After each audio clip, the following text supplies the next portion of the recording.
মিলে প্রায় 1500 মিলিগ্রামের উপরেই লবণ খায়। তো সব মিলে 5 লিটার যে পানি, যখন আপনি না খেয়ে ওজন কমানোর চেষ্টা করছেন, তখন এই 5 লিটার পানি হঠাৎ করে 2-3 দিনের ভিতরে কমে যাবে আপনার। তখন কি হবে যে আপনি দেখবেন যে 2-3 দিন আপনি খুব ভালো রেজাল্ট পেলেন, মানে আপনার খুব দ্রুত ওজন কমে গেল, কিন্তু সেটা কিন্তু ফ্যাট না, সেটা পানি। ফ্যাট কমতে হলে টাইম লাগে, বুঝছেন? ফ্যাট কিভাবে কমে? ফ্যাট হচ্ছে, যদি আমি প্রসেসটা বলি, আমরা যখন অক্সিজেন গ্রহণ করি তখন অক্সিজেন আমাদের শরীরের ভিতরে কিন্তু যে ফ্যাট আছে না, ওই ফ্যাট গুলো ট্রাইগ্লিসারাইড রূপেও মজুদ থাকে। তো ওই ট্রাইগ্লিসারাইডের সাথে বিক্রিয়া ঘটায়, বিক্রিয়া ঘটার মাধ্যমে ট্রাইগ্লিসারাইডকে কার্বন ডাই অক্সাইড, হাইড্রোজেন আর অক্সিজেনে পানিতে রূপান্তর করে। তো ওই কার্বন ডাই অক্সাইড আর হাইড্রোজেন আমাদের প্রশ্বাসের মাধ্যমে বেরিয়ে যায় আমরা যখন শ্বাস প্রশ্বাস নিচ্ছি। আর অবশিষ্ট যে পানি আছে ওইটা বের হয় হচ্ছে আমাদের প্রস্রাবের মাধ্যমে আর ঘামের মাধ্যমে। সেটা মাত্র 4%, 86% বা 84 থেকে 86% ওই শ্বাস প্রশ্বাসের মাধ্যমে বের হয়। তো অনেকে বলবে তাহলে কি এক জায়গায় বসে থেকে শ্বাস প্রশ্বাস নিলে চর্বি কমে যাবে? বিষয়টা ওরকম না, ক্যালোরি ডেফিসিটও থাকতে হবে। হ্যাঁ, অনেকে দেখবেন ইয়োগা করে, তাদেরও কিন্তু এক জায়গায় বসে থেকে শ্বাস প্রশ্বাস নেওয়ার মাধ্যমে চর্বি কমে। রিজনটা কি? যত আপনি গভীর শ্বাস নেবেন, সেটা যে কোনো ধরনের খাটনির কাজ যখন আমরা করি, তখন কিন্তু আমাদের শ্বাস প্রশ্বাস হার্টবিট রেট বেড়ে যায়। আমাদের হার্টবিট রেট বাড়লে কিন্তু আমাদের শ্বাস নেওয়ার ডিমান্ডও বাড়ে। আপনি ফুটবল খেলবেন, ক্রিকেট খেলবেন, যাই করেন, দৌড়ান, দেখবেন আপনি খুব বেশি দম নিচ্ছেন। তো আমাদের পরিশ্রমের কারণে, পরিশ্রমটা কিন্তু আমাদের পরোক্ষভাবে ওজন কমাচ্ছে। প্রত্যক্ষ রিজনটা হচ্ছে ওই শ্বাস প্রশ্বাসের হচ্ছে রেট। হ্যাঁ, এটা কিন্তু অনেকেরই প্রশ্ন থাকে যে ফ্যাট বার্ন হয়, যে ফ্যাটটা আসলে কোথায় যায়?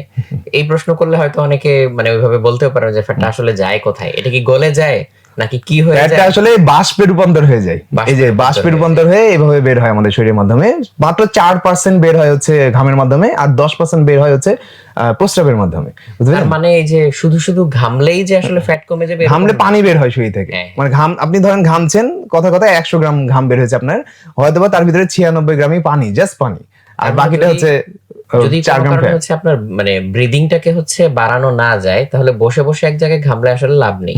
যেমনটা হচ্ছে আমি যদি হচ্ছে ধরা যাক কথার কথা স্টিম বাথ নেই, তখনও তো গরমে অনেক মানুষ ঘামে। তারপর হচ্ছে কিছু বেল্ট বা এরকম জিনিস পাওয়া যায় যেটা পরে থাকলে হচ্ছে আপনার ঘাম তৈরি হয় প্রচুর, পেট ঘামে এরকম। তার মানে এইটাতে আসলে ফ্যাট বার্ন হবে না। ফ্যাট বার্ন হওয়ার জন্য আপনাকে প্রচুর পরিমাণ এমন কাজ করতে হবে যেন শ্বাস প্রশ্বাস নিতে হয়, প্লাস সাথে খাদ্যাভ্যাসে পরিবর্তন আনতে হবে। মানে আপনার শরীরে যে ডিমান্ড, তার থেকে যেন আপনি বেশি না খান। ধরেন একজনের ওজন 70 কেজি, তার 2000 ক্যালোরি লাগে 70 কেজিকে টিকিয়ে রাখার জন্য। আমি ক্যালোরির ব্যাপারটা বোঝাই। তো 70 কেজি ওজন, 2000 ক্যালোরি লাগে। 2000 ক্যালোরি যদি সে রোজ খায়, তাহলে তার বডি 70 কেজিতেই থাকবে, না কমবে না বাড়বে। যখন সে মনে করবে যে না আমি 5 কেজি কমাতে চাই, তখন যদি সে 2000 ক্যালোরি থেকে 1500 ক্যালোরি ডায়েটে চলে আসে, মানে খাবারে চলে আসে, তাহলে দেখবেন যে তার ওজন কমছে। বুঝতে পেরেছেন? প্রতি 3500 ক্যালোরিতে আমাদের শরীরে 1 পাউন্ড করে ওজন লস করে। আপনি যদি 3500 ক্যালোরি ডেফিসিট করেন, মানে প্রয়োজনের তুলনায় কম খান, তাহলে আপনার শরীরে 1 পাউন্ড ওজন কমাবে। এখন একদিনে 3500 ক্যালোরি ডেফিসিট করা তো হেভি টাফ, মানে সহজে করা উচিত না। আপনি মাথা ঘুরে হয়তো বা বিছানায় পড়ে যেতে পারেন। তো একদিনে আপনার 500 ক্যালোরি করে যদি ডেফিসিট করেন, তাহলে আপনার 7 দিনে 3500 ক্যালোরি হচ্ছে। তার মানে 7 দিনে আপনার 1 পাউন্ডের মতো পিওর ফ্যাট কমবে। আমি ওয়াটার বলছি না, হ্যাঁ, এর পাশাপাশি ওয়াটারও কমতে পারে। আমরা যেমন নর্মালি কাউকে ডায়েট প্ল্যান দিলে আমরা ডেফিসিট করি 500 ক্যালোরি করে, এর বেশি করি না। এর বেশি করলে আমি একটু আগে বললাম, আমাদের ব্রেন সিগন্যাল পায় যে লোকটা বিপদে আছে। এটা কিন্তু খুবই ইম্পর্টেন্ট যে হঠাৎ করে আমি যদি ক্যালোরি ডেফিসিটটা করি, এটা কিন্তু শরীরের জন্য ভালো না। ধীরে ধীরে করতে হবে। তখন ব্রেন মনে করে যে আমি হয়তো বিপদে পড়ে যাচ্ছি, খরা দুর্ভিক্ষ এরকম একটা ব্যাপার, আমি হয়তো খাবার পাবো না। তখন একে তো মেটাবলিজম স্লো হয়ে যায়, এবং এরপরে যখন হচ্ছে কেউ মানে খাবারের প্রাপ্যতা আবার বাড়ায়, তখন সাথে সাথে হচ্ছে ব্রেইন মনে করে যে এই তো পাইছি, এখন খাবার, ইচ্ছা মতো বডিতে ফ্যাট জমায় রাখি। সো এটা অনেকের জন্য আরো উল্টা হয়। ভাই, এটা কিন্তু প্র্যাকটিক্যালিও আমি দেখেছি যে, মানে আপনি বলাতে আমি রিলেট করতে পারলাম যে আমারই পরিচিত অনেকেই, তারা হচ্ছে জিম করা শুরু করার পরে হয়তো ওয়েট কিছুটা কমেছে, কিন্তু তারপরে তার এটা ছেড়ে দেওয়ার পরে আগে যে অবস্থা ছিল তার চেয়েও বেশি মোটা হয়ে যাচ্ছে বা বেশি ওয়েট গেইন হচ্ছে। সো এখন আমি আসলে রিলেট করতে পারলাম। এখানে আরেকটা রিজন আছে, এটা হচ্ছে অনেক মানে সবথেকে মেইন রিজন আপনি যেটা বললেন, মানে যেটা বুঝতে পেরেছেন সেটাই। আর দ্বিতীয় রিজন হচ্ছে যে আমরা যখন এক্সারসাইজ শুরু করি, তখন আমরা কিন্তু অনেক আনহেলদি খাবারও অ্যাভয়েড করি, জাস্ট এক্সারসাইজ করি না। আমরা মনে করি যে এত কষ্ট করছি জিমে গিয়ে বা বাসায় বা পার্কে হাঁটছি, এখন থাক আজকে কোল্ড ড্রিঙ্কস খাবো না, বা আজকে এটা খাবো না ওটা খাবো না। কিন্তু যখন আমরা ছেড়ে দিবেন, তখন কিন্তু আমরা আর এই বাজ বিচার করি না। তখন আমরা মনে করি যে আচ্ছা খাই, ঠিক আছে, এখন তো ব্যায়াম করছি না। তখন কি হয়, আমাদের ডাবল গ্রোথ হয়, মানে ডাবল, খুব দ্রুত ফ্যাট। একে তো এক্সারসাইজ করছেন না, ক্যালোরি বার্ন হচ্ছে না, প্লাস আপনি হচ্ছে আরো বেশি আনহেলদি খাবার খাচ্ছেন। হ্যাঁ, এখন কেউ যদি মনে করে আচ্ছা আমি এক্সারসাইজ ছেড়ে দিলাম, আমি 1 সপ্তাহের জন্য ট্যুরে যাচ্ছি বা কোথাও যাচ্ছি, আমি হয়তো এক্সারসাইজ করার পাবো না, তখন আপনি হয়তো ডায়েটটাকে ঠিক রাখলেন, হয়তো আপনি আনহেলদি খাবার খেলেন না, খুব একটা আপনার ওয়েট বাড়বে না। আপনি যদি এমন আছে, দেখবেন অনেকে আছে যে অসুস্থ হয়ে যায়, যেমন ওই কিটো ডায়েটের কথা কিছুক্ষণ আগে বলছিলেন। আমি সাধারণত কিটো ডায়েট প্রিফার করি যারা হচ্ছে একটু বয়স্ক, যাদের ব্যায়াম করার মানে আর ক্ষমতা নাই, মানে যে হার্ডওয়ার্ক করার, বা তাদের হাঁটুতে ইনজুরি আছে বা কোমরে ইনজুরি আছে, ঠিক মতো দাঁড়াতেও পারে না, এরকম মানুষ কিটো ডায়েট করলে রেজাল্টটা ভালো পায়, বুঝতে পেরেছেন? কিন্তু এরকম মানুষ কিটো ডায়েট কেন করবে? কারণ সে পরিশ্রম করতে পারছে না। যে পরিশ্রম করতে পারে তাকে আমরা কিটো ডায়েট মানা করি, কারণ কিটো ডায়েট করলে আপনার হচ্ছে স্ট্রেংথও কমে, হ্যাঁ দ্রুত রেজাল্টও পাবেন, কিন্তু আবার শরীরের শক্তিও কমে যাবে, ব্যায়াম করার শক্তিটা আর পাবেন না। এটা হচ্ছে রিজন। এই কারণে হচ্ছে কিটো ডায়েটের প্রসঙ্গে পরে আসবো। তবে এটা হচ্ছে মূলত আমরা কিটো ডায়েট এইভাবে প্রিফার করি, যারা বয়স্ক শুধুমাত্র এক্সারসাইজ করতে পারে না তারা কিটো ডায়েট করবে, এটা আমার রিকমেন্ডেশন। অনেকে করতে পারে, অনেকে ইয়াং যারা কম বয়স্ক ছেলে আছে তারাও করে, অনেকে দেখি। এটা করবেন শর্ট টার্মের জন্য, ধরেন 2 মাস আপনি আপনার এক্সাম আছে বা কোনো একটা কাজ আছে, আপনি এক্সারসাইজ করার জন্য সময় ব্যয় করতে চাচ্ছেন না, বাসাতেই থাকতে চাচ্ছেন সারাদিন, সেই ক্ষেত্রে আপনি কিটো ডায়েট করেন, মেনটেন করেন। কিন্তু এটা লাইফ টাইম মেনটেনও করতে পারবেন না। আপনি ইয়াং, কিন্তু আপনি কিছুদিন পর হয়তো বা আপনি এমনি বন্ধু বান্ধবের সাথে ঘুরতে যাবেন, হয়তো আপনি বিয়ে করবেন, তখন আপনার ওয়াইফের সাথে ঘুরতে যাবেন, তখন আপনার এই কিটো ডায়েট থাকবে না, মানে আপনি মেনটেন করতে পারবেন না। আমরা সবসময় যারা ক্লায়েন্ট আছে আমাদের বা মেম্বার আছে তাদেরকে বলি যে এমন ভাবে লাইফটাকে লিড করেন যেন মেনটেন করতে পারেন। দরকার নাই আনওয়ান্টেড মানে প্রেশার দেওয়া নিজের শরীরকে। হ্যাঁ, কখন প্রেশার দিবেন? কারোর ডিফেন্সে জব আছে, তার ওজন কমানো লাগবে খুব দ্রুত, তখন আমরা তাকে আনহেলদি উপায়ও বলে দিই যে আচ্ছা করেন, এটাতে আপনার শরীরের ক্ষতি হবে কিন্তু আপনার খুব দ্রুত ওজন কমে যাবে। এমনও রেকর্ড আছে আমরা 22 কেজি পর্যন্ত ওজন কমিয়েছি 1 মাসে একজন মানুষের, বুঝতে পেরেছি? কিন্তু আনহেলদি, এটা আমরা বলে দিই যে এটা কিন্তু আনহেলদি, কিন্তু সে নিবে, এই আনহেলদি রেজাল্টই সে নিবে। তখন আমরা এরকম করি, কিন্তু নর্মালি আমরা বলি যে না এটা করেন না, এটা লং টার্মে সমস্যা হবে। তাহলে ভাইয়া এক্সারসাইজের আসলে এখানে ভূমিকাটা কোথায়, কিভাবে আসতেছে এবং কতটুকু? যেমন আমি যদি জানতে চাই যে একটা এভারেজ মানুষে যদি জাস্ট হেলদি লাইফ লিড করতে চায়, তাহলে এরকম কোনো আইডিয়াল মেট্রিক আছে যে তার কতটুকু এক্সারসাইজ করা উচিত, বা হচ্ছে মানে এর নিচে নামা উচিত না? এবং এইটার সাথে খাবারের কথা তো ভাইয়া বললেনই, স্পেসিফিক্যালি হচ্ছে এটা জানতে চাচ্ছি কি কারণে, যে আমাদের অনেকের মধ্যে একটা ধারণা আছে যে আচ্ছা আমি যদি হচ্ছে একদম খুব হেলদি লাইফ লিড করতে চাই তাহলে হয়তো আমাকে জিমেই যেতে হবে। সো এই ব্যাপারটা কিভাবে ব্যাখ্যা করবেন? রিক্সাওয়ালা বলেন বা একটা লেবার কিন্তু জিমে যায় না, তারপরেও তারা ফিট। হ্যাঁ, তারা আনফিট হয় কখন? যখন ছেড়ে দেয় কাজ। তো এই ব্যাপারটা হচ্ছে যে জিম এক্সারসাইজ কিন্তু কখনো আমাদেরকে সরাসরি ভাবে হচ্ছে ওজন কমাতে বা বাড়াতে পারে না, এটা খাদ্যাভ্যাসের উপরে নির্ভর করে। এক্সারসাইজের প্রধান উদ্দেশ্য হচ্ছে, আর একমাত্র কাজই হচ্ছে এক্সারসাইজের, যে আপনার ফ্লেক্সিবিলিটি বাড়াবে। যেমন ইয়োগা, স্ট্রেচিং টাইপের ব্যায়াম আপনার ফ্লেক্সিবিলিটি বাড়াবে। আপনি যদি ফ্রি হ্যান্ড এক্সারসাইজ করেন বা ওয়েট ট্রেনিং করেন, যেটাকে রেজিস্ট্যান্ট ট্রেনিং বলা হয়, সেটা আপনার মাসল বাড়াবে, স্ট্রং করবে। মাসল স্ট্রং করবে এটার গ্যারান্টি আমি দিতে পারি, কিন্তু বাড়াবে এটা নির্ভর করছে প্রোটিন ইনটেকের উপরে। মাসল বাড়বে কি দিয়ে? আপনি ধরেন একটা মাটির হাড়ি বানাচ্ছেন, সেখানে আপনি মাটি দিলেন না, হাত ধরে বসে আছেন, তার মানে আপনি প্রোটিনই দিলেন না, আপনি জাস্ট চেষ্টা করে যাচ্ছেন, মাসল বাড়বে না। হ্যাঁ, কিছুটা স্ট্রং হবে। আর হচ্ছে স্ট্যামিনা বাড়ানো, দম বাড়বে। আপনি যখন এক্সারসাইজ করছেন তখন আপনার হার্ট রেট বাড়ছে, আপনার ফুসফুসের কার্যক্ষমতা বাড়ছে। এইগুলো হচ্ছে এক্সারসাইজের মূল উদ্দেশ্য হওয়া উচিত। সাথে হচ্ছে আপনার মাসল যখন আপনার বডি স্ট্রং হয়ে যাবে, আপনার ইনজুরি হবে না। এই 4-5টা উদ্দেশ্য ছাড়া এক্সারসাইজ কখনো ডিরেক্টলি ওজন কমাতে পারে না, বাড়াতে পারে না।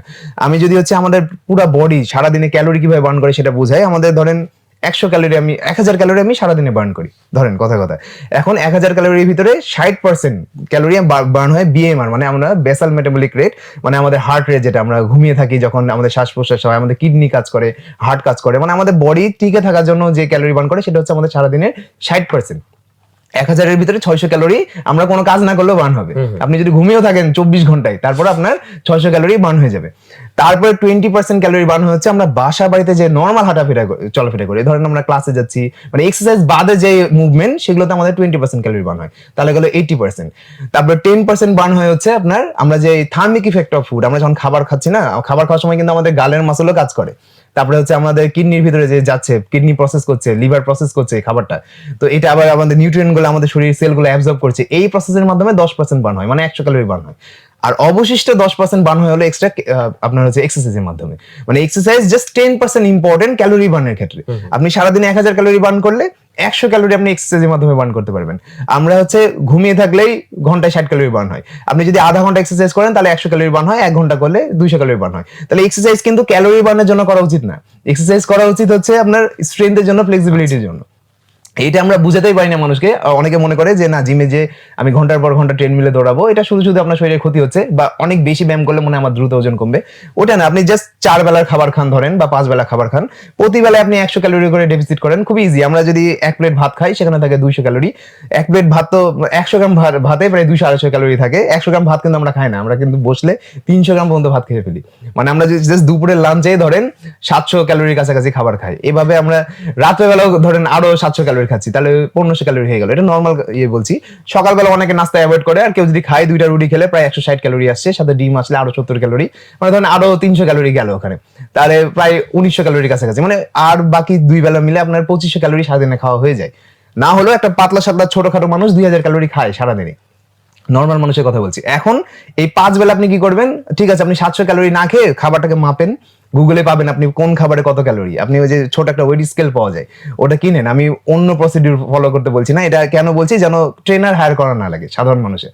আপনি জাস্ট মাপেন যে আচ্ছা ঠিক আছে আমি আগে তো না মেপে 200-300 ক্যালোরি খেয়ে ফেলতাম, এখন আমি মেপে মেপে 200 ক্যালোরি 200 গ্রাম ভাত খাবো। আগে 300 গ্রাম খেতাম, এখন 200 গ্রাম খাবো। এখন 300 থেকে 200 গ্রামে আসলে ওখানে আপনার 200 ক্যালোরি ডেফিসিট হয়ে যাবে। যেখানে আপনি 1 ঘন্টা ব্যায়াম করে 200 ক্যালোরি বার্ন করছিলেন, সেখানে আপনি এক বেলার খাবার একটু সামান্য পরিমাণ কমে আপনি 100 ক্যালোরি তো মিনিমাম ইয়ে করছেনই, ডেফিসিট করছেন। এভাবে 4 বেলা 5 বেলায় আপনি 500 ক্যালোরি ডেফিসিট করছেন। তাহলে ডায়েট করাটা ব্যায়াম করার তুলনায় 5 গুণ বেশি ইফেক্টিভ হচ্ছে ক্যালোরি বার্নের ক্ষেত্রে। ক্যালোরি আমাদের বডি কি করে ফ্যাট বার্ন করে, হয় ক্যালোরি বার্ন করতে হবে অথবা ক্যালোরি কম দিতে হবে। তাহলে আপনি ব্যায়াম করে 100 ক্যালোরি হয়তো বেশি বার্ন করলেন, সাথে আপনি ডায়েট করে আরো 500 ক্যালোরি কম, তাহলে আপনি সারাদিনে 600 ক্যালোরির কাছাকাছি ডেফিসিটে চলে গেলেন। এটা হচ্ছে সবথেকে ইজিয়েস্ট ওয়ে। এটা যদি না করেন আপনি ঘন্টার পর ঘন্টা, একটা মানুষ চাইলে সর্বোচ্চ 6 ঘন্টা ব্যায়াম যদি করে, মানে প্রফেশনাল অ্যাথলেটরা কিন্তু করে 6 ঘন্টার কাছাকাছি করে, যারা প্রফেশনাল অলিম্পিক্সে যারা পার্টিসিপেট করে বা যারা বডি বিল্ডিং কম্পিটিশন করে, ওয়েট লিফটিং, এরা অনেকে 6 ঘন্টাও করে। কিন্তু এদের বডি কি করে সাপোর্ট করে, এরা হরমোন ইউজ করে।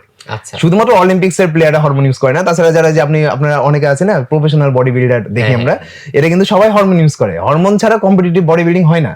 তো আমরা সাধারণ মানুষ যে হরমোন ইউজ করে না, তাদেরকে ফলো করি, যে তারা 2 ঘন্টা 3 ঘন্টা ব্যায়াম করছে। যেমন আমি যখন শুরুর দিকে ছিলাম, আমি জন সিনার ফলো করতাম। আমি জন সিনার অনেক বড় ফ্যান ছিলাম। দেখতাম যে জন সিনা দিনে 2 বার ট্রেনিং করে, 1 ঘন্টা 2 ঘন্টা, কোনো কোনো সময় 6 ঘন্টাও ট্রেনিং করে। আমি মনে করতাম তার মতো ট্রেনিং করলে মনে হয় আমারও তার মতোই হবে। কিন্তু পরে যখন আমরা সায়েন্সটা বুঝলাম যে তারা কেন এত সাপোর্ট পায়, হরমোনের কারণে তাদের রিকভারি ফাস্ট হয়।